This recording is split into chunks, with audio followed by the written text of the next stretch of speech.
নবীর কণ্ঠ কারি বাসারের কণ্ঠের মতো, আহমদ বিন ইউসুফের কণ্ঠের মতো। আমার নবীর কণ্ঠের সুরের ঝংকারের সাথে পৃথিবীর কোন কারি সাহেবের তুলনা চলবে?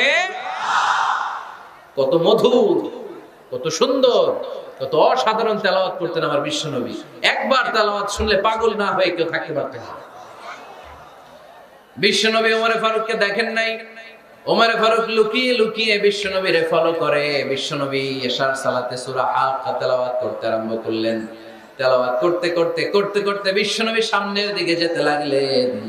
বিশ্ব নবীর চমৎকার কণ্ঠের তেলাওয়াত শুনে ওমর ফারুক মুগ্ধ হতে লাগলো।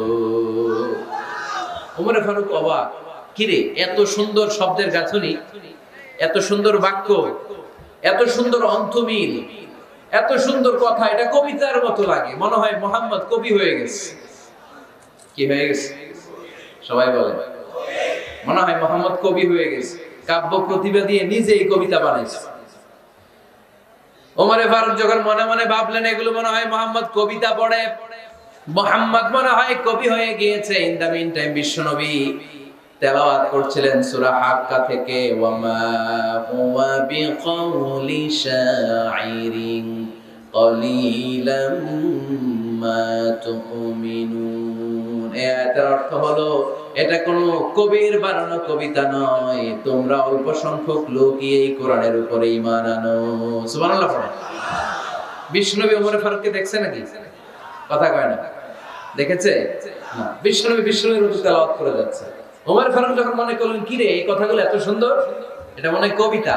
ইন দ্য মিন টাইম বিশ্বনবী যে আয়াতটা তেলাওয়াত করছিলেন, কোইন্সিডেন্টলি দৈবাত মিলে গিয়েছে।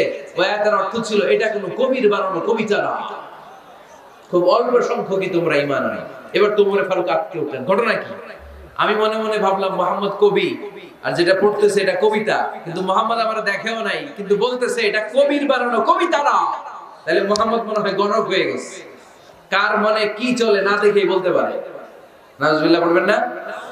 ওমর ফারুক এবার মনে মনে ভাবে মুহাম্মদ তাহলে কবি না, আগেরটা ভুল।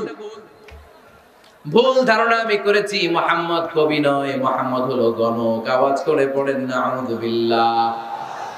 মুহাম্মদ মানুষের মনে কি চলে গণনা করে সব টের পেয়ে যায়, সব বুঝতে পারে। বিশ্বনবী তখন যে আয়াতটা তেলাওয়াত করছিলেন সেটা হলো ওয়ালা বিকাউলি কাহিনিন ক্বালিলাম মা তাযাক্কারুন।